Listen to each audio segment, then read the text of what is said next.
ذکر حق کے نور سے روشن ہے اس کی صبح و شام، اس کے ہر گوشے میں گونجے حق تعالی کا کلام۔ یہ ادارہ مجلس تعلیم القرآن جس کا نام۔ اعوذ باللہ من الشیطان الرجیم، بسم اللہ الرحمن الرحیم۔ وَإِذْ قَالَتِ الْمَلَائِكَةُ يَا مَرْيَمُ إِنَّ اللَّهَ اصْطَفَاكِ وَطَهَّرَكِ وَاصْطَفَاكِ عَلَى نِسَاءِ الْعَالَمِينَ يَا مَرْيَمُ اقْنُتِي لِرَبِّكِ وَاسْجُدِي وَارْكَعِي مَعَ الرَّاكِعِينَ ذَلِكَ مِنْ أَنْبَاءِ الْغَيْبِ نُوحِيهِ إِلَيْكَ وَمَا كُنْتَ لَدَيْهِمْ إِذْ يُلْقُونَ أَقْلَامَهُمْ أَيُّهُمْ يَكْفُلُ مَرْيَمَ وَمَا كُنْتَ لَدَيْهِمْ إِذْ يَخْتَصِمُونَ إِذْ قَالَتِ الْمَلَائِكَةُ يَا مَرْيَمُ إِنَّ اللَّهَ يُبَشِّرُكِ بِكَلِمَةٍ مِّنْهُ اسْمُهُ الْمَسِيحُ عیسی ابن مریم وجیہا فی الدنیا والآخرۃ ومن المقربین ویکلم الناس فی المہد وکہلا ومن الصالحین قالت رب انا یکون لی ولد ولم یمسسن بشر قال کذلک اللہ یخلق ما یشاء اذا قضى امرا فانما يقول له كن فيكون ويعلمهم الكتاب والحكمة والتوراة والإنجيل ورسولا إلى بني إسرائيل أني قد جئتكم بآية من ربكم أني أخلق لكم من الطين كهيئة الطير فأنفخ فيه فيكون طيرا بإذن الله وأبرئ الأكمه والأبرص وأحيي الموتى بإذن الله وأنبئكم بما تأكلون وما تدخرون في بيوتكم إن في ذلك لآية لكم إن كنتم مؤمنين ومصدقا لما بين يدي من التوراة ولأحل لكم بعد الذي حرم عليكم وجئتكم بآية من ربكم فاتقوا الله وأطيعون إن الله ربي وربكم فاعبدوه هذا صراط مستقيم فلما أحس عيسى منهم الكفر قال من أنصاري إلى الله قال الحواريون نحن أنصار الله آمنا بالله واشهد بأننا مسلمون ربنا آمنا بما أنزلت واتبعنا الرسول فاكتبنا مع الشاهدين ومكروا ومكر الله والله خير الماكرين صدق اللہ العظیم۔ آمنت بما انزل اللہ من کتاب۔ قرآن پاک کے تیسرے پارے میں تیسری صورت شریفہ سورہ آل عمران کا یہ 5واں رکوع ہے جو 13 آیات بینات پر مشتمل ہے، جو اس وقت آپ کو پڑھ کر سنایا گیا۔ سب سے پہلے ان آیات بینات کا ترجمہ سماعت فرمائیے، اور وہ وقت بھی یاد کرنے کے لائق ہے کہ جب فرشتوں نے حضرت مریم سے فرمایا کہ بے شک اللہ نے تمہیں چن لیا ہے اور تمہیں پاک و صاف کیا ہے اور چن لیا ہے تمہیں ساری جہانوں کی خواتین پر۔ اے مریم، فرما برداری اختیار کرو اپنے رب کی اور سجدہ کرتی رہو، رکوع کرتی رہو رکوع کرنے والوں کے ساتھ۔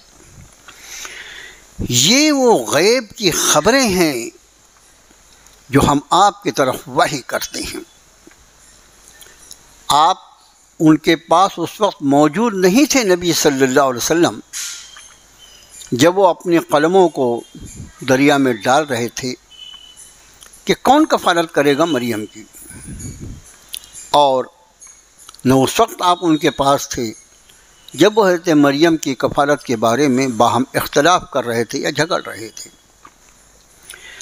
جب کہا فرشتوں نے اے مریم بے شک اللہ تمہیں بشارت دیتا ہے ایک کلمے کی اس کی جانب سے، ایک فرمان کی اس کی جانب سے، اس کا نام ہوگا مسیح عیسیٰ ابن مریم، وہ بہت ہی بابرو ہوں گے دنیا میں، اور آخرت میں بھی وہ بہت ہی مقربین میں سے ہوں گے۔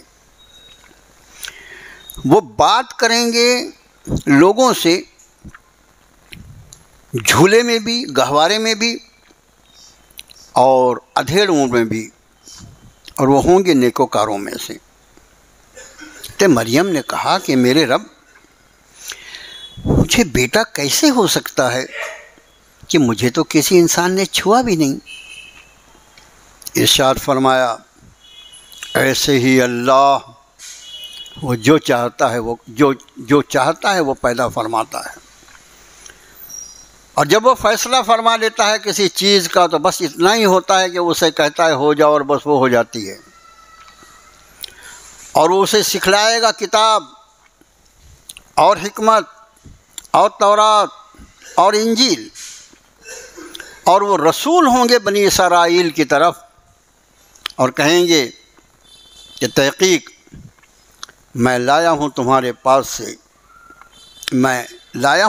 پاس تمہارے رب کی طرف سے ایک نشانی، اور وہ یہ کہ میں تمہارے لیے مٹی سے پرندے کی شکل بناتا ہوں، اور پھر میں اس میں پھونک دیتا ہوں، اور پھر وہ ہو جاتا ہے اڑتا ہوا پرندہ اللہ کے حکم سے، اور میں اچھا کر دیتا ہوں مادر ذات اندھے کو اور برسی کو، اور میں زندہ کرتا ہوں مردے کو اللہ کے حکم سے۔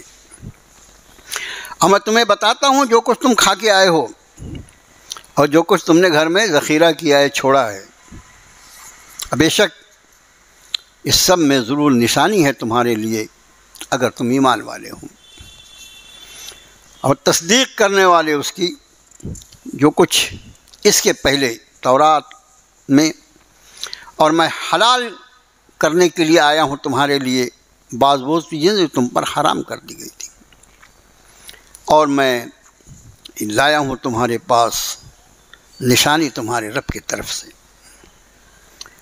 ڈرو اللہ سے اور میری اطاعت کرو، بے شک اللہ وہ میرا بھی رب ہے اور تمہارا بھی رب ہے، بس اسی کی بندگی کیے جاؤ، یہی سیدھا راستہ ہے۔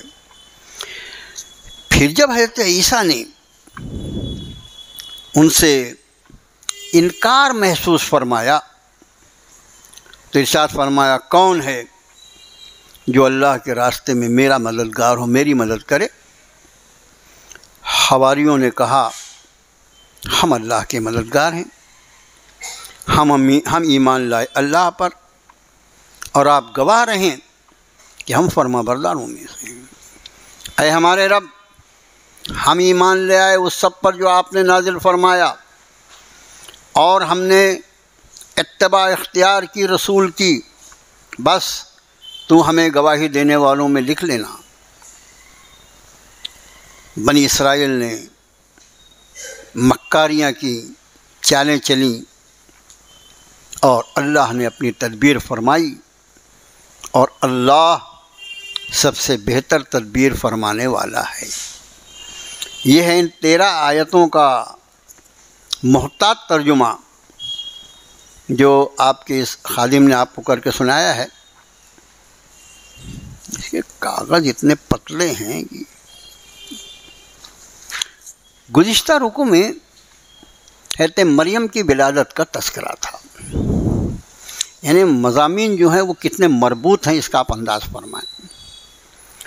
اس رکوع میں حضرت مریم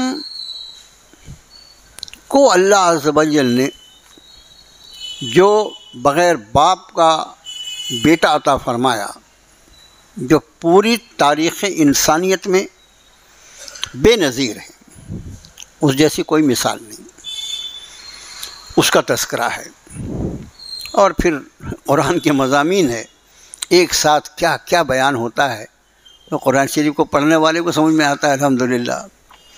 پہلی آیت میں فرمایا کہ وَإِذْ قَالَتِ الْمَلَائِكَةُ يَا مَرْيَمُ إِنَّ اللَّهَ اصْطَفَاكِ وَطَهَّرَكِ وَاصْطَفَاكِ عَلَى نِسَاءِ الْعَالَمِينَ، جب فرشتوں نے حضرت مریم، اب یہ فرشتے جو آئے انسانی شکل میں تھے، جب فرشتوں ملائکہ جب کہا تو اس کا مطلب ایک حضرت جبریل نہیں آئے، بلکہ ملائکہ جو ہیں وہ ظاہر ہے کہ جمع کا صیغہ ہے، اور کم سے کم 3 اور یا پھر 3 سے زیادہ، لیکن کم سے کم 3 تو ہونے ہی چاہیے جب جمع کا صیغہ آیا تو فرشتوں کو اللہ نے حضرت مریم کے پاس بھیجا، اور انہوں نے حضرت مریم کو یہ بشارت دی اللہ کی طرف سے کہ ان اللہ اصطفیٰ کی، میں نے اصطفیٰ کا لفظ آپ سے عرض کیا تھا، اس کا معنی منتخب کرنا ہوتا ہے، چننا ہوتا ہے، اور یہ لفظ بطور خاص عموماً یعنی قرآن شریف میں حضرات انبیاء کے لیے، لیکن حضرت مریم نبی نہیں ہیں۔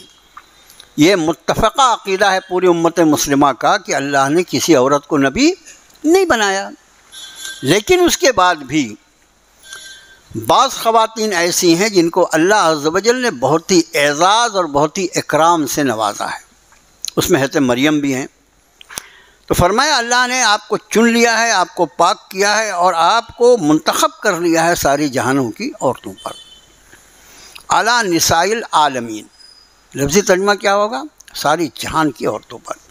یہاں ایک بات عرض کر دیں کہ احادیث مبارکہ کی روشنی میں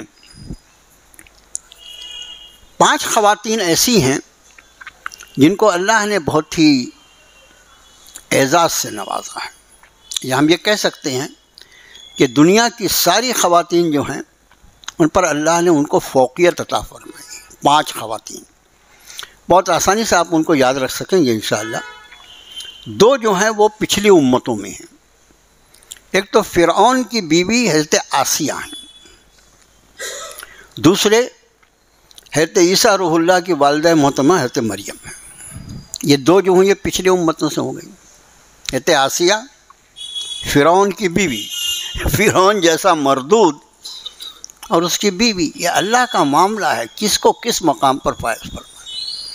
تو ایک حضرت آسیہ ہیں اور دوسرے حضرت مریم ہیں، 2 ہو گئیں۔ 3 جو ہیں وہ اس امت مسلمہ سے ہیں، اس میں حضرت خدیجۃ الکبریٰ ہیں، حضرت فاطمہ ہیں اور حضرت عائشہ ہیں۔ یہ 5 خواتین میں نے آپ سے عرض کیا، آسانی سے آپ ان کا نام یاد رکھ سکتے ہیں۔ حضرت آسیہ، حضرت مریم پچھلی امتوں سے، اور اس کے بعد حضرت خدیجۃ الکبریٰ، حضرت عائشہ اور حضرت فاطمہ، یہ 5 خواتین۔ اب علماء کے درمیان اس پر بحث کہ یہ 5 میں سب سے زیادہ افضل کون ہے، تو وہ اپنے بحث کرنے کی کوئی چیز نہیں ہے، ان کی تحقیقات ہیں، لیکن ہمارا یہ ہے کہ احادیث مبارکہ کی روشنی میں یہ 5 خواتین ایسی ہیں جن کو اللہ نے ساری دنیا کی خواتین پر منتخب فرمایا۔ اس لیے حضرت مریم کے لیے بھی یہ لفظ یہاں پر آیا کہ اللہ نے تم کو سارے جہانوں پر چن لیا ہے، سارے جہانوں کی عورتوں پر چن لیا ہے۔ اے مریم اقنتی، فرما برداری اختیار کرو، لے رب کی، اپنے رب کی، وسجدی ورکعی، سجدہ کرتے رہو، رکوع کرتا رہو، سجدہ کرتی رہو، رکوع کرتی رہو، مع راکعین، رکوع کرنے والوں کے ساتھ۔ اب ظاہر ہے کہ حضرت مریم جیسی خاتون ہیں، وہ پہلے سے ان کی اتنی صفات اللہ نے بیان فرمائی ہیں، مومنہ، قانتہ، مصطفیہ، راکعہ، ساجدہ، بہت ساری صفات ان کی اللہ نے گنوائی ہیں قرآن شریف میں۔ تو اس لیے میں نے وسجودی اور ورکعی کا ترجمہ کیا، سجدہ کرتی رہو، سجدہ تو کرتی ہی ہو تم، کہ کرتی ہی رہو، رکوع تو کرتی ہی ہو، کرتی ہی رہو، مع راکعین، رکوع کرنے والوں کے ساتھ۔ دوسرا ایک اور ترجمہ بعض مترجمین نے اختیار کیا ہے کہ یہاں سجدے اور رکوع سے مراد ہے اللہ کے احکام کے آگے جھک جانا، کہ اللہ کے احکام کو جس طرح اب تک مانتی رہی اسی طرح اس کو ہمیشہ فرما برداری کرتے۔ بعض علماء نے یہ بھی ترجمہ کیا۔ اب بیچ میں ایک مضمون آیا، ذالک من انباء الغیب نوحیہ الیک، اے نبی صلی اللہ علیہ وسلم یہ غیب کی خبریں ہیں جو ہم آپ کی طرف وحی کرتے ہیں۔ اس طرح کے مضامین قرآن شریف میں کئی مقام پر ہیں۔ وہ بیچارے دیکھو، ایک عقیدہ وہ ہے جو قرآن کا عقیدہ ہے، قرآن کو اپنے سامنے رکھ کر ایک عقیدہ اخذ کیا جائے کہ بھئی یہ اللہ کی کتاب ہے، یہ ہم کو اس عقیدے پر کاربند کرنا چاہتی ہے، اور ایک عقیدہ ایسا ہو من گھڑت، اس کا کوئی سر پیر نہ ہو، بنا لیا اور اس کے بعد اس کو پٹنا شروع کیا۔ یہ عقیدہ بے دلیل ہوتا ہے، بے سند ہوتا ہے، اور سب سے بڑی بات یہ کہ دنیا اور آخرت میں بربادی کا سبب ہوتا ہے۔ ایمان کے لیے، عقیدے کے لیے قرآن نے سند جس کو بیان کیا ہے، قل آمنت بما انزل اللہ من کتاب، آپ یہ فرمائیے نبی صلی اللہ علیہ وسلم میں اس چیز پر ایمان رکھتا ہوں جو اللہ نے کتاب میں نازل فرمایا۔ رب اپنے نبی سے فرماتے ہیں کہ نبی صلی اللہ علیہ وسلم یہ غیب کی خبریں ہیں، نوحیہ الیک، ہم انہیں آپ کی طرف وحی کر رہے ہیں۔ یہ ایک بات بتاؤ، جو چیز پہلے سے نبی کو معلوم ہو اس کو وحی کرنے کی کیا ضرورت ہے؟ کیا ضرورت ہے؟ یہ بتا رہے ہیں کہ یہ غیب کی خبریں ہیں، نوحیہ الیک، ہم انہیں آپ کی طرف وحی کر رہے ہیں۔ وما كنت لديهم اذ يلقون اقلامهم ايهم يكفل مریم، آپ اس وقت وہاں ان کے پاس موجود نہیں تھے جب وہ اپنی قلموں کو دریائے اردن میں ڈال رہے تھے یہ طے کرنے کے لیے کہ مریم کی کفالت کون کرے گی۔ یہ واقعہ یہ ہوا تھا، اس کا اشارہ میں نے پچھلے درس میں دیا تھا، اب اس کی تفصیل سن لیجیے کہ جب حضرت مریم، پہلی بات تو حضرت مریم کی والدہ یعنی جن کا امرات عمران قرآن نے کہا، آپ کے والد کا نام عمران ہے، والدہ محترمہ حاملہ تھیں، اور یہ خیال تھا ان کو کہ اللہ تعالیٰ مجھے کوئی لڑکا عطا فرمائے گا اور اس کو میں مقدس کی خدمت کے لیے آزاد کر دوں گی، محرر آزاد کیا ہوگا، لیکن اللہ نے لڑکی عطا فرمایا، حضرت مریم پیدا ہوئیں۔ نظر تو مار چکی تھی کہ جو کچھ پیدا ہوگا میں اس کو مقدس کی خدمت کے لیے آزاد کر دوں گی، وقف کر دوں گی۔ اب سوال یہ ہے کہ لڑکی جو ہے وہاں رکھی نہیں جاتی تھی، لیکن حضرت مریم کے ساتھ اللہ نے جو کچھ کرامات رکھی تھیں ان کو دیکھتے ہوئے، اور دوسری بات یہ بھی کہ حضرت زکریا جو حضرت مریم کے خالو تھے وہ خود بھی مقدس کے ذمہ داروں میں تھے، اللہ کے نبی تھے، تو یہ طے ہو گیا کہ بھئی ٹھیک ہے، جب انہوں نے اس کی نیت نظر کر ہی لی ہے تو اس بچی کو رکھ لو مقدس میں۔ شاید اللہ تعالیٰ کوئی کام اس سے لینا چاہتے ہیں، اور واقعی اللہ جو کام لینا چاہتے تھے وہ تو بالکل ہی انوکھا تھا۔ اب جب اتنی عجیب و غریب بچی ہے، اس کی کفالت کون کرے گا؟ تو وہ جتنے بڑے بڑے وہاں کے ذمہ دار تھے مقدس کے، کئی متولیان تھے، ان میں یہ بحث ہو گئی کہ وہ کہ میں اس کی دیکھ بھال کروں گا، بولے نہیں میں دیکھوں گا۔ جب ایسا کئی ہوا تو ان کا یہ طے ہوا کہ دیکھو اب اس میں لڑائی جھگڑا مت کرو، بحث بازی مت کرو، اس کو طے کر لیتے ہیں، اور طے یہ کرتے ہیں کہ ہم جس قلم سے ہم تورات شریف کو لکھتے ہیں، اپنی قابو ظاہر ہے کہ جس قلم سے اللہ کا کلام لکھا جائے وہ قلم بھی تو بہت محترم ہے نا، تو ہم اپنی قلموں کو دریائے اردن میں لے جا کر ڈالتے ہیں۔ اب ظاہر ہے دریا تو بہتا رہتا ہے نا، قلم لکڑے کا اس میں ڈالیں گے وہ بھی بہہ جائے گا، تو ہم یہ کریں گے کہ یہ نیت کر لیں ہم سب آپس میں مل کے کہ اللہ تعالیٰ ہم یہ قرعہ کر رہے ہیں یہ طے کرنے کے لیے کہ اس بچی کی کفالت کون کرے گا، اس کے لیے ہم اپنی قلمیں ڈال رہے ہیں دریائے اردن میں، اس میں سے جس کے لیے آپ نے یہ منظور فرمایا ہے یا آپ کا فیصلہ ہے کہ کون مریم کی کفالت کرے، اس کی قلم کو آپ روک دیجئے اور باقی قلم کو ڈبو دیجئے یا بہوا دیجئے۔ اب قلم جب دریا میں جائے گی تو بہی جائے گی نا، اس لیے یہاں کیا فرمایا، وما كنت لديهم، اور آپ نہیں تھے ان کے پاس، اذ یلقون اقلامهم، جب وہ ڈال رہے تھے اپنی قلمیں، ایہم یکفل مریم، کہ ان میں سے کون مریم کی کفالت کرے گا۔ اب آپ سمجھ گئے ہوں گے کہ یہ قرآن اندازی ہے اور یہ شریعت مطہرہ میں اس کی پوری اجازت ہے. قرآن لاٹری نہیں جو بولوں ایک اور اشتہار دوسرا نکال دو. مولانا نے بولے لاٹری حلال ہے. قرآن جو ہے ایک چیز کی کئی حقدار ہوں، ایک چیز کے کئی حقدار ہوں اور اس میں سے چیز کسی ایک کو ہی دینا ہے اور سب کا جائز حق ہو. اگر اس پر سب کا جائز حق ہو تو یہ فیصلہ کرنے کے لیے کہ آخر اس میں کس کو یہ چیز دی جائے، اس میں قرعہ کیا جا سکتا ہے. مثال کے طور پر آپ دیکھیں ہمارے ہاں مکانوں کی ہم لوگ جب آپس میں بیٹھ کے کسی کی تقسیم کرتے ہیں تو مکان ظاہر ہے کہ مکان کا سامنے کا حصہ جو ہوتا ہے وہ زیادہ قیمتی ہوتا ہے اس لیے کہ وہ روڈ پر ہوتا ہے، پھر اس کے پیچھے پھر اس کے پیچھے، تو جیسے جیسے مکان کے پیچھے جاؤ اس کی قیمت گھٹتی جاتی ہے. اب ایک مکان ہے اور 3 لڑکے ہیں، ہر لڑکا بولے گا مجھے سامنے کا حصہ دو. ہر لڑکا بولے گا نا. آپ کس کو ڈھکیل دیں گے؟ تیرے کو نہیں، میں اس کو دیتا ہوں. ایسا کر ہی نہیں سکتے، ایک انصاف پسند آدمی نہیں کرے گا. کیا کریں؟ ایسی حالت میں قرعہ مسنون ہے. سنت طریقہ یہ دیکھو لڑو مت، تم لڑتے رہو گے تو ہم تو اس جھگڑے کا فیصلہ کر ہی نہیں سکیں گے اور پھر ایک بار اپنا فیصلے کا دن آنے والا ہے، اس کے لیے انتظار کرنا پڑے گا تم کو. اگر آپس میں فیصلہ کرنا چاہتے ہو تو دیکھو قرعہ کر لیا جائے، تینوں لڑکوں کا نام نکالا جائے، اس کے قرعہ کیا جائے اس میں، اور یہ دیکھا جائے کہ یہ اللہ کی کتاب میں یہ مکان کا سامنے کا حصہ کس کے نام پر ہے. آپ سمجھے؟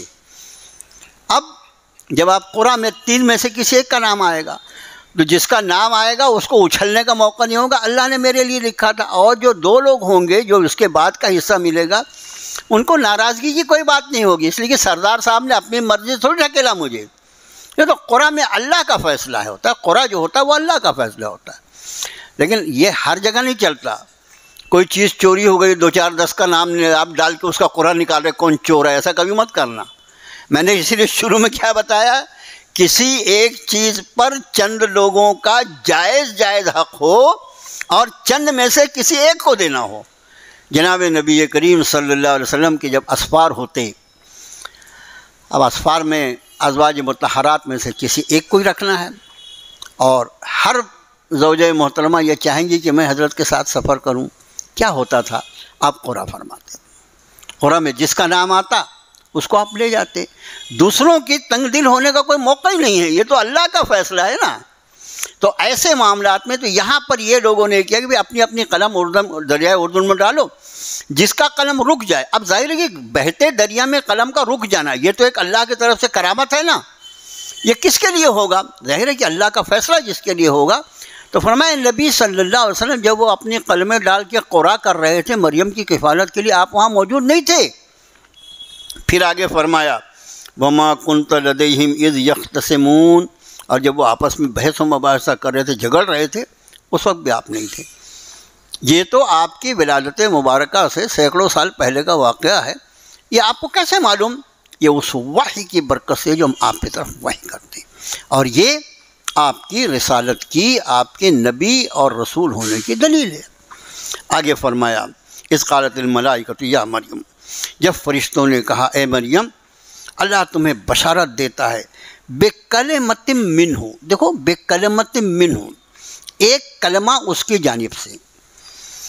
یہ کلمۃ اللہ حضرت مسیح کا ایک لقب ہے. کلمۃ اللہ کیوں کہا جاتا ہے؟ اس لفظ کی وجہ سے. بکلمۃ منہ، ان کی طرف سے ایک کلمہ. عام طور سے دنیا میں بچے کیسے پیدا ہوتے ہیں؟ ماں اور باپ کے اختلاط سے پیدا ہوتے ہیں. لیکن ایک ایسا بچہ اللہ نے تم کو دینے کا فیصلہ کیا ہے جس کے لیے اس بچے کا کوئی باپ نہیں ہوگا. صرف جبریل تمہاری گریبان میں پھونک دیں گے اللہ کے حکم سے، اور اس کی وجہ سے اللہ تعالیٰ اس کے ذریعے تم کو حمل ٹھہرے گا، تم کو اللہ تعالیٰ بچہ عطا فرما دے. اس لیے بکلمۃ من، ایک کلمہ ان کی طرف اللہ کی طرف سے، اسی لیے ان کو کلمۃ اللہ کہا جاتا ہے. اسمہ المسیح عیسی ابن مریم، ان کا نام مسیح ہوگا، عیسیٰ ابن مریم. وجیہن فی الدنیا والآخرہ، دنیا اور آخرت میں بڑے بابرو ہوں گے. ومن المقربین، اور بڑے آخرت میں بہت ہی مقرب مومن سے ہوں گے۔ وَيَكَلِّمُ النَّاسَ فِي الْمَهْدِ وَكَهْلًا وَمِنَ الصَّالِحِينَ، وہ لوگوں سے بات کریں گے۔ مہد کہتے ہیں جھولے کو، گہوارے کو، بعض لوگ مہد گود کو بھی کہتے ہیں، لیکن اصل اس کا ترجمہ ہوتا ہے جھولا۔ اور کہل جو ہے یہ لفظ سمجھ لیجیے، کہل جو ہے اس کا مطلب ہوتا ہے ادھیڑ عمر، اور ادھیڑ عمر کی سرحد شروع ہوتی ہے عربی قواعد کے اعتبار سے 40 سال کے بعد، 40 سال کے بعد۔ تو رب تعالیٰ فرما رہے ہیں وہ لوگوں سے بات کریں گے گہوارے میں بھی، جھولے میں بھی یا گود میں بھی، اور ادھیڑ عمر میں بھی، ومن الصالحین، اور ہوں گے نیکوکاروں میں سے۔ حضرت عیسیٰ روح اللہ 30 سال کی عمر میں دنیا سے اٹھا لیے گئے۔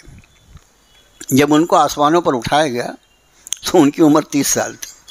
اچھا، یہ حضرت عیسیٰ کی والدہ کون ہے؟ حضرت مریم۔ قرآن شریف بار بار یا مریم یا مریم یا مریم کہہ رہا ہے۔ اور وہ جو قادیان میں پیدا ہوا تھا نا، جس نے پورا فتنہ اٹھایا، ایسے فتنے کی کتنے دیر یعنی دور رس اس کے اثرات ہوتے ہیں، آج بھی اس کے ماننے والے مردود موجود ہیں۔ اپنے آپ کو عیسیٰ کہتا تھا، کبھی معاذ نبی کہتا، مان لی کیا کیا کہتا ہے۔ اب اس کا نام غلام احمد تھا، اس سے پہلے تو کہ میں مسیح ہوں۔ مسیح، حضرت مسیح جو ہے والدہ کا نام جو تھا وہ حضرت مریم قرآن نے بیان کیا، اور اس کی اماں کا نام جو ہے وہ چراغ بی بی تھا۔ یہ جو قادیان والا، اس کی اماں کا نام چراغ بی بی تھا۔ وہ چراغ بی بی کے گھر میں پیدا ہوا، تو ویسے ہی رہنا یار، تو کیا بننے کی کوشش کرتا۔ ویسے ایک بیوقوف جو ابھی وہاں اورنگ آباد میں کھڑا ہو گیا، شکیل بن حنیف۔ اچھا، مزے کی مجھے یہ سمجھ میں نہیں آتا کہ ایک شخص بہار میں کہیں پیدا ہوتا ہے، دلی کے انجینئرنگ کالج میں پڑھتا ہے، اور وہاں جا کے بیٹھ جاتا ہے اور بولتا ہے کہ میں معاذ اللہ عیسیٰ ہوں۔ حضرت عیسیٰ کے بارے میں جو احادیث ہیں، اور یہ آیت شریفہ جو ہے نا، یہ حضرت عیسیٰ کے نزول کو بیان کر رہی ہے۔ یہ میں عرض کرنا چاہتا ہوں۔ سوال یہ پیدا ہوتا ہے کہ جب حضرت عیسیٰ 30 سال کی عمر میں اٹھا لیے گئے، تو پھر رب تعالیٰ فرما رہے ہیں کہ وہ یکلم الناس فی المہد وکہلا، وہ گود میں بھی بات کریں گے اور ادھیڑ عمر میں بھی بات کریں گے۔ ادھیڑ عمر میں بات کریں گے، یہ اس بات کی دلیل ہے۔ ایک مرتبہ حضرت عیسیٰ کو ابھی اس دنیا میں پھر سے آنا ہے، اور پھر ان کو ادھیڑ عمر والی بات، وہ 30 سال کی عمر میں گئے، آنے کے بعد 10 سال یہاں رہنے کے بعد وہ ادھیڑ عمر کو آئیں گے، اور اس کے بعد جو وہ لوگوں سے کلام کرے گا اس پر یہ آیت صادق ہے۔ تو یہ آیت جو ہے یہ نزول عیسیٰ کی ایک دلیل بھی ہے مفسرین کے نزدیک۔ اسی رب نے فرمایا کہ وہ بات اس لیے کہ گودی میں کوئی بات کر رہا ہے بچہ، یہ تو عجیب بات ہے، لیکن ادھیڑ عمر میں بات کرے گا تو اس میں کیا بولنے کی بات ہے؟ کوئی کرامت تھوڑی ہے، سبھی لوگ بات کرتے ہیں ادھیڑ عمر میں، لیکن یہاں ادھیڑ عمر میں بات کرنا ایک معجزہ ہے حضرت عیسیٰ کا۔ 30 سال میں اٹھا لیے گئے، 40 سال کے بعد وہ بات کریں گے، اس کا جب تذکرہ رب تعالیٰ فرما رہے ہیں، بلکہ اس کی بشارت دے رہے ہیں، اس کا معنی ہے کہ ان کو دوبارہ ابھی دنیا میں بھیجا جانا ہے۔ اب اس کے بعد فرمایا قالت رب انا یکون لی ولد ولم یمسسنی بشر، حضرت مریم بھولی بھالی لڑکی، پروردگارا مجھے بیٹا کیسے ہوگا، مجھے تو کسی انسان نے چھوا بھی نہیں۔ قال کذالک، فرمایا ایسے ہی، کذالک کا جو لفظ ہے نا، فرمایا ایسے ہی ہوگا۔ اس کا معنی نہ تیرا نکاح ہوگا اور نہ کوئی اسی طرح، اس لیے کذالک اللہ، اسی طرح اللہ یخلق ما یشاء، وہ پیدا فرماتا ہے جو چاہتا ہے۔ اذا قضا امرا فانما یقول له کن فیکون، کسی چیز کا ارادہ فرماتے ہیں وہ کہتے ہو جا، وہ ہو جاتی۔ یہ دنیا کا قانون ہے، یہ اللہ نے انسانوں کے لیے بنایا ہے۔ قانون اللہ کے احکام کے پابند ہیں، ذات الہی قوانین کی پابند نہیں ہے۔ وہ تو قوانین کو اس نے جو بنا دیا، قوانین کو اس کے مطابق چلنا پڑتا ہے۔ فرمایا ان کی عادت شریفہ یہ ہے کہ جب کچھ ارادہ فرماتے ہو ایسے ہی ہو جائے گا، نہ تیری شادی ہوگی نہ تیرا نکاح ہوگا۔ کسی نے نہیں ہاتھ لگایا، بغیر ہاتھ لگائے لڑکا ہوگا۔ اب آگے ارشاد فرمایا وَيَعَلِّمُهُمُ الْكِتَابَ وَالْحِكْمَةَ وَالتَّوْرَاةَ وَالْإِنْجِيلَ، اور وہ اس کو سکھائیں گے کتاب، حکمت، تورات اور انجیل۔ تورات تک تو ٹھیک ہے، وہاں تورات موجود، انجیل بتا کر یہ کہ ان پر اللہ تعالیٰ مزید ایک کتاب بھی عطا فرمائیں گے۔ وَرَسُولًا إِلَىٰ بنی اسرائیل، یہ خیال رہے کہ وہ رسول ہوں گے بنی اسرائیل کی طرف۔ حضرت عیسیٰ بھی کس کے نبی تھے؟ بنی اسرائیل کے۔ یہ بنی اسرائیل وہ مردود قوم ہے جس نے اپنے نبیوں کو شہید کر ڈالا ہے۔ حضرت عیسیٰ روح اللہ کو بھی شہید کرنے کے لیے ان کو سولی پر چڑھانے کی انہوں نے پوری ترکیب کر لی تھی، پوری تدبیر کر لی تھی۔ اللہ کا امر نہیں تھا، اللہ نے ان کو بچا لیا۔ حضرت یحییٰ کو انہوں نے شہید کیا ہے، حضرت یحییٰ کو انہوں نے شہید کیا ہے، حضرت زکریا کو انہوں نے شہید کیا ہے۔ ایسی قوم ہے یہ، جو قوم اپنے نبی کی نہ ہو وہ تمہاری ہو جائے گی کیا؟ اس میں کیا رکھا ہے بھائی؟ کسی بھی قوم نے اگر اپنے نبی سے غداری کی ہے تو پھر وہ کسی کی وفادار ہو ہی نہیں سکتی، خوب سمجھ لو، اس لیے کہ نبی سے بڑھ کر کوئی محسن اس کا ہو ہی نہیں سکتا۔ آگے فرمایا کہ وَرَسُولًا إِلَىٰ بنی اسرائیل، وہ رسول ہوں گے بنی اسرائیل کی طرف، اور ان سے فرمائیں گے اَنِّی قَدْ جِئْتُکُم بِآیَةٍ مِّن رَبِّکُم، میں تمہاری طرف، تمہارے رب کی طرف سے ایک نشانی لے کر آیا ہوں۔ انی اخلق لکم من الطین کہیئۃ الطیر، میں تمہارے لیے مٹی سے پرندے کی شکل جیسی ایک چیز بناتا ہوں، فانفخ فیہ، پھر میں اس میں پھونک دیتا ہوں، فیکون طیرا باذن اللہ، اور پھر وہ اللہ کے حکم سے اڑتا ہوا پرندہ بن جاتا ہے۔ یعنی مٹی سے ایک پرندے کی شکل بنائی، اور مٹی کی شکل ہے، وہ تو بے جان ہے، پھر میں اس میں جب پھونکتا ہوں تو میری پھونک سے وہ اڑنے لگتا ہے۔ فَيَكُونَ طَيْرًا بِإِذْنِ اللَّهِ، معجزات جو ہوتے ہیں اس کی حقیقت دیکھو، معجزہ جو ہوتا ہے اس کا فاعل حقیقی اللہ ہوتا ہے، نبی اس کے فاعل نہیں ہوتے۔ اگر معجزے کے فاعل نبی نہیں ہو سکتے تو کرامت کا فاعل کوئی ولی کیسے ہو سکتا ہے؟ سوچنے کی جیسی بات ہے۔ اس حقیقت کو واضح فرمایا حضرت عیسیٰ روح اللہ نے کہ یہ قوم جو ہے یہ تو ویسے بھی جادو ٹونے کالی کنتر وہ سب چکر میں زیادہ رہتے تھے بنی اسرائیل، تو یہ سب چکر، اس لیے حضرت نے بتایا کہ یہ جو مٹی کا میں پرندہ تمہارے لیے بنا رہا ہوں، مٹی کا پرندے کی جیسی شکل، اور پھر فانفخ فیہ، پھر میں اس میں پھونکتا ہوں، تو اس کو مٹی کا بنانا اور اس میں پھونکنا یہ تو میرا عمل ہے اللہ کے حکم سے، لیکن فیکون طیرا باذن اللہ، اس میں جو جان آ جاتی ہے وہ اڑنے لگتا ہے، یہ اللہ کے حکم سے ہوتا ہے، عیسیٰ کے حکم سے نہیں ہوتا۔ پھر فرمایا وَأُبْرِئُ الْأَكْمَحَ وَالْأَبْرَصَ، میں اکمہ کہتے ہیں پیدائشی اندھے کو۔ آج کی اس ترقی پذیر دنیا میں بھی اگر کوئی شخص پیدائشی اندھا ہو تو اس کو یہ آنکھ نہیں دے سکتے، اور پھر ابھی بھی آنکھوں کی ایسی کتنی بیماریاں ہیں کہ اللہ نہ کرے کسی کو اس کا سامنا ہو جائے تو یہ ہاتھ ٹیک دیتے ہیں کہ بس اللہ نور السماوات والارض، آسمان و زمین میں نور یہ تو اللہ ہی کی ذات پیدا فرمانے والی ہے، ہم کیا کسی آنکھ کو نور دے سکیں گے؟ اتنی سائنس اور ٹیکنالوجی کی ترقی کے بعد بھی۔ لیکن حضرت فرما رہے ہیں وَأُبْرِئُ الْأَكْمَحَ، میں مادر زاد اندھوں کو، یعنی جو پیدائشی اندھے ہیں ان کو اچھا کر دیتا ہوں، وَالْأَبْرَصَ، اور جو پیدائشی کوڑھی ہیں ان کو اچھا کر دیتا ہوں، وَأُحْيِي الْمَوْتَى، یہاں تک کہ میں مردے کو زندہ کر دیتا ہوں بِإِذْنِ اللہ، اللہ کے حکم سے۔ یعنی یہ سب جو ہوتا ہے یہ میں نہیں کرتا، بلکہ یہ سب بِإِذْنِ اللہ، اس کے پیچھے امر جو ہے وہ اللہ کا کام کرتا ہے۔ قرآن شریف پڑھے تو آدمی کا عقیدہ کتنا صاف ستھرا ہو جاتا ہے کہ جو معجزات ہیں ان معجزات کا فاعل حقیقی کرنے والا اللہ، اور یہ معجزات حضرات انبیاء علی نبینا علیہ الصلاۃ والسلام کے ذریعے صادر ہوتے ہیں ان کی نبوت، ان کی رسالت کو واضح کرنے کے لیے۔ پھر فرمایا کہ وَأُنَبِّئُكُم بِمَا تَأْكُلُونَ وَمَا تَدَّخِرُونَ فِي بُيُوتِكُم، اب میں تمہیں بتاتا ہوں جو کچھ تم کھا کے آئے ہو۔ اب گھر سے آدمی کیا کھانا کھا کر آیا، وہی بتاتا ہوں. وما تدخرون فی بیوتکم، اور گھر میں جو جمع کر کے رکھ کے آئے وہی بتا دیتا ہوں.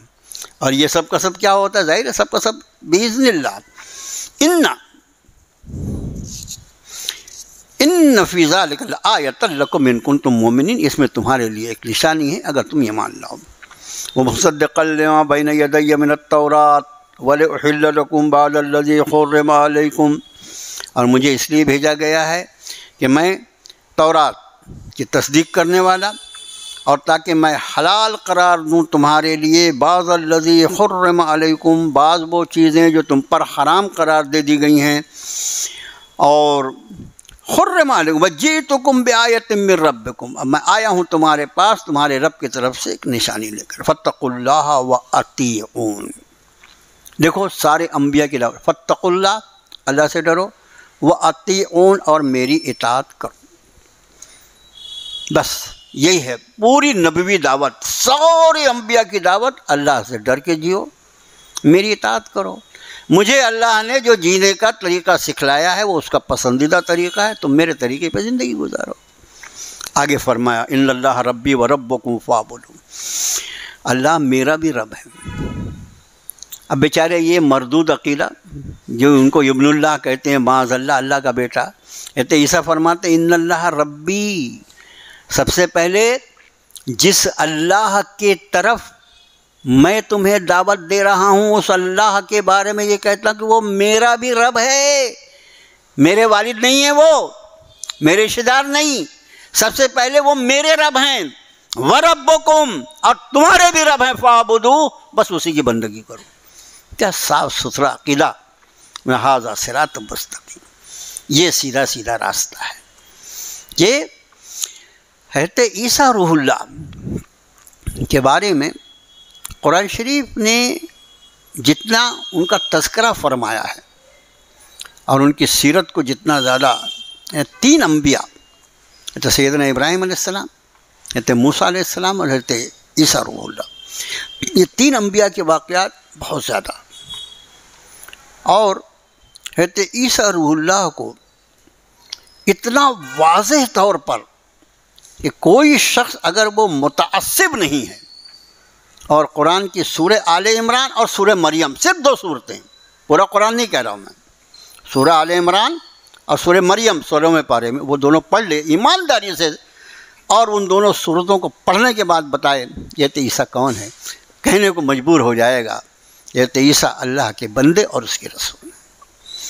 آگے ارشاد فرمایا فلما احس عیسیٰ منہم الکفر، اب اکثریت جو تھی یہودیوں کی، ان سے حضرت عیسیٰ روح اللہ کو یہ لگا کہ یہ ایمان نہیں لائے گی. اسے فرمایا فلما احس عیسیٰ منہم الکفر قال من انصاری الی اللہ، انہوں نے کہا کہ بھی کون سے لوگ ہیں جو پورے اخلاص کے ساتھ میرا ساتھ دیں گے اللہ کے دین کے. من انصاری الی اللہ، من انصاری کون؟ انصاری کس کو کہتے ہیں ہمارے یہاں ماشاء اللہ، انصاری جو ہے وہ ہمارے یہاں سر نیم چلتا ہے. دیکھو انصار جو ہے نا، اصل انصار کا مطلب یہ نصر سے بنا، نصر کا مطلب ہوتا ہے مدد کرنا، اس سے بنے گا ناصر، اور ناصر کی جمع ہے انصار، ناصر کی جمع ہے انصار. اور جب اس کو انصاری کہا جائے تو ای جو ہوتی ہے عربی زبان میں وہ میرے کا معنی دیتا ہے، تو انصاری کا مطلب ہوگا میری مدد کرنے والا، لفظی ترجمہ.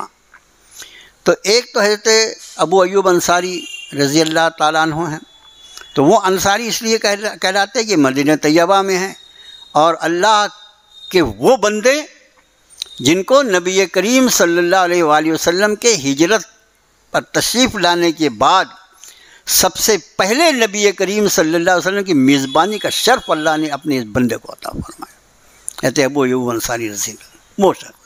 تو وہ انصاری جو کہلاتے ہیں، وہ جو مہاجرین اور انصار جو دو گروہ تھا، کہ مہاجر وہ جو ہجرت کر کے آئے، اور انصار یہ مدینے والے جنہوں نے اپنی باہیں کھول کر ان کا خیر مقدم کیا، اور ایسے ان کا خیر مقدم کیا کہ دنیا کی تاریخ میں اس کی مثال نہیں ملی. ایک تو وہ انصاری، وہی انصاری کا مطلب ہوگا مددگار. تو انہوں نے کہا من انصاری الی اللہ، کون میری نصرت کرے گا اللہ کے راستے میں، اللہ کے دین کے لیے کون ایمان لا کر کون میرے ساتھ دے گا. قال الحواریون، یہ حواری جو ہے، حواری کا مطلب ہوتا ہے اصل میں دھوبی، یہ حور سے ہے لفظ، یہ حور کا مطلب ہوتا ہے سفید، تو چونکہ دھوبی جو ہے کپڑے کو دھو دھو کے سفید کرتا ہے اس لیے اس کو حواری کہتے ہیں، اس کی جمع حواریین، حواریون آتا ہے۔ تو قال الحواریون، یہ چند دھوبی تھے بیچارے، اور انہوں نے حضرت عیسیٰ سے کہا نحن انصار اللہ، حضور کیا بات فرما رہے ہیں، ہم اللہ کے دین کی مدد کریں گے۔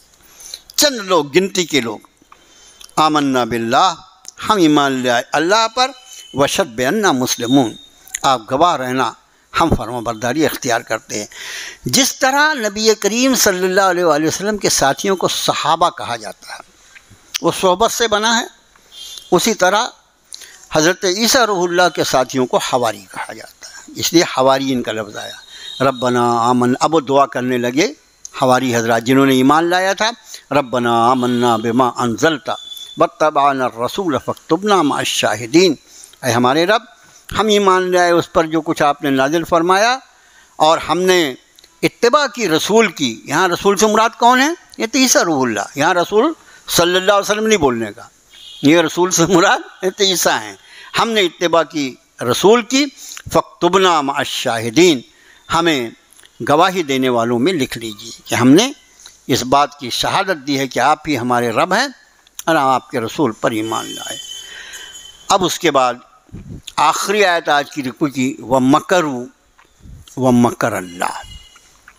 کچھ الفاظ میں نے اس کے پہلے بھی کئی بار آپ سے کہا ہے کہ عربی سے اردو میں جب وہ آئے تو کچھ کا کچھ ہی معنی ہو گیا، لیکن عربی زبان جو ہے، عربی کے اصل الفاظ جب وہ اردو میں آتے ہیں تو وہ چاہے کسی، لیکن جب قرآن شریف آپ پڑھیں گے تو اس کی حقیقت آپ کو معلوم ہوگی۔ مکر، مکر جو ہے لغت کے اعتبار سے ایسی خفیہ تدبیر، ایسی خفیہ تدبیر کو کہا جاتا ہے کہ جس کی کسی کو بھنک بھی نہ لگے۔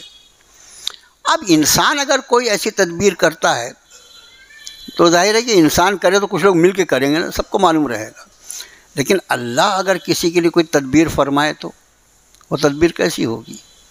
تو یہاں پر فرمایا وہ مکرو، یہ جمع کا صیغہ ہے، اور انہوں نے چالیں چلیں۔ اس مکر کا مطلب دیکھو، اب لفظ جو ہے وہ الگ الگ لوگوں کے لیے استعمال ہو رہا ہے۔ یہاں مکرو جو ہے یہ حضرت عیسیٰ روح اللہ کے مخالفین کے لیے، جو ایمان نہیں لائے تھے ان کے لیے استعمال ہو رہا ہے، اور اس کے بعد وہ مکر اللہ، یہ اللہ کی ذات کے لیے استعمال ہو رہا ہے۔ لفظ کا ٹیمپریچر بدلتا ہے، وہ کس کے لیے استعمال ہو رہا ہے۔ جیسے قالا کا لفظ جب اللہ کے ساتھ آئے تو حضرت حق نے ارشاد فرمایا، جب وہ نبی کے لیے آئے تو یہ کہا کہ حضرت نبی نے اپنے اللہ سے عرض کیا، اور جب کسی عام آدمی کے لیے آئے تو اس نے کہا، لفظ قالا ہی رہے گا۔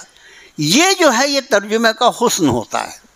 تو یہاں پر وہ مکرو، انہوں نے چالیں چلیں، ان کو جو مخالفت کرنے کے لیے جو بھی کر سکتے تھے وہ مکاریاں۔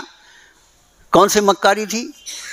ان یہودیوں نے ایسا چکر چلایا کہ وقت کے نبی جناب عیسیٰ روح اللہ کے خلاف انہوں نے حکومت وقت کو بھڑکا کر ان کو سولی پر لٹکانے کا فرمان جاری کروا دیا۔ اتنی چالیں چلی۔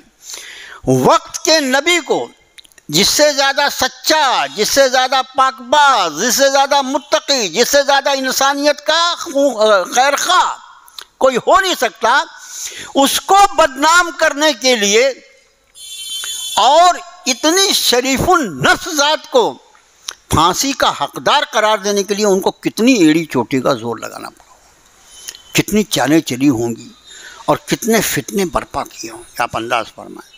ان کی چالیں تھیں اور اس میں وہ بظاہر کامیاب ہو گئے، اور حکومت وقت کا فیصلہ ہو گیا کہ حضرت عیسیٰ کو سولی پہ چڑھا دیا جائے۔ اور پھر فرمایا وَمَكَرَ اللَّهُ، اور اللہ نے بھی اپنی تدبیر فرمائی۔ وہ کیا تدبیر تھی؟ انہی میں سے جو بڑے بڑے شیطان تھے آگے آگے حضرت عیسیٰ روح اللہ کو پریشان کرنے میں، انہی میں سے ایک کی شکل جو تھی وہ حضرت مسیح کی طرح کر دیا۔ اللہ کے لیے کیا بڑی بات ہے، ایک شخص کی شکل حضرت مسیح کی طرح کر دیا۔ حضرت مسیح کو آسمان پر اٹھایا گیا جبریل کے ذریعے، اور وہ شخص جو حضرت مسیح کی شکل پر تھا اس کو پکڑ کر انہوں نے پھانسی پہ لٹکا دیا۔ اور اللہ کی اس تدبیر نے اپنے نبی کو بچا لیا۔ وہ اپنے وقت پر انشاءاللہ آسمان سے نازل کیے جائیں گے، بالکل وقت قریبی دکھائی پڑتا ہے جیسے حالات ہیں، ان قریبی اللہ تعالیٰ عیسیٰ روح اللہ کو آسمان سے نازل فرمائے گا۔ تو یہ وہ ساری کی ساری قوم نصرانیوں کی جو اس بات پر خوش ہو رہی ہے، اچھا ان کا عقیدہ تو دیکھو کہ چونکہ معاذ اللہ ثم معاذ اللہ، اللہ کا بیٹا جو ہے وہی سولی پہ چڑھ گیا، اس لیے اب اس قوم کو جو ان پر ایمان رکھتی ہے اس کے کسی گناہ کی سزا ملنا نہیں ہے، سارے گناہوں کا کفارہ، سارے گناہوں کا کفارہ ہو گیا حضرت عیسیٰ کی سولی پہ چڑھایا جانا۔ اس لیے کہ معاذ اللہ ان کے عقیدے کے مطابق وہ جو تھے، لعنت ہو ایسے جھوٹے عقیدے پر۔ مجھے ایک بات بتاؤ، اگر گناہ کرنے کے پہلے یہ طے ہو جائے کہ گناہ کچھ بھی کرو معاف ہو گیا تو دنیا میں کوئی انسانیت باقی رہے گی، پورا جنگل راج ہو جائے گا۔ یہ ہے ان کا عقیدہ۔ اب جب حضرت عیسیٰ روح اللہ واپس تشریف لائیں گے، نبی کریم صلی اللہ علیہ وسلم کی شریعت مطہرہ پر عمل پیرا ہوں گے، یہ عیسائی بھی اپنی آنکھوں سے پہچان لیں گے کہ یہی وہ ہمارے نبی ہیں جن کو ہم مردودوں نے اور ہمارے باپ دادا نے اور ہماری نسلوں نے ان کو اللہ کا بیٹا قرار دیا تھا، اور ان کے بارے میں ہمارا یہ عقیدہ تھا غلط اور جاہلانہ عقیدہ کہ ہم نے ان کو سولی پہ چڑھا دیا۔ ارے یہ تو ابھی زندہ ہیں، اور واقعی حق یہ ہے کہ جو نبی کریم صلی اللہ علیہ وسلم فرمایا وہ پورا ہوا اور یہ دوبارہ آسمان سے نازل ہو گئے۔ تو اس وقت یہ اللہ کی تدبیر ہے، اس لیے فرمایا وہ مکرو، انہوں نے اپنی تدبیریں کی، اپنی چالیں چلیں، اپنی مکاریاں کی، وہ مکر اللہ، اور اللہ نے اپنی تدبیر فرمائی، واللہ خیر الماکرین، اور اللہ سب سے بہترین تدبیر فرمانے والا ہے۔ اللہ سے دعا ہے کہ اللہ تعالیٰ پوری امت مسلمہ کو کتاب اللہ کی طرف لوٹ آنے کی توفیق عطا فرمائے۔ اللہ ہمیں وہ ایمان عطا فرما جو تیری کتاب کا ایمان، اللہ ہمیں وہ ایمان عطا فرما جو تیرے نبی کا ایمان، اللہ ہمیں وہ ایمان عطا فرما جو حضرات صحابہ کا ایمان ہے۔ اس لیے کہ تو نے فرمایا ان صحابہ کی مقدس جماعت کے لیے کہ فَإِنْ آمَنُوا بِمِثْلِ مَا آمَنْتُمْ بِهِ فَقَدِ اهْتَدَوْا، اگر یہ لوگ ایسا ایمان لائیں گے جیسے صحابہ تم ایمان لائے ہو تو یہ بھی ہدایت پا جائیں گے۔ اللہ ہمیں وہی ایمان عطا فرما دے، اللہ ہمیں اپنی محبت عطا فرما، اپنے نبی پاک صلی اللہ علیہ وآلہ وسلم کی سچی اتباع کی توفیق عطا فرما۔ وصلی اللہ تعالی علی خیر خلقہ محمد وآلہ وصحبہ اجمعین۔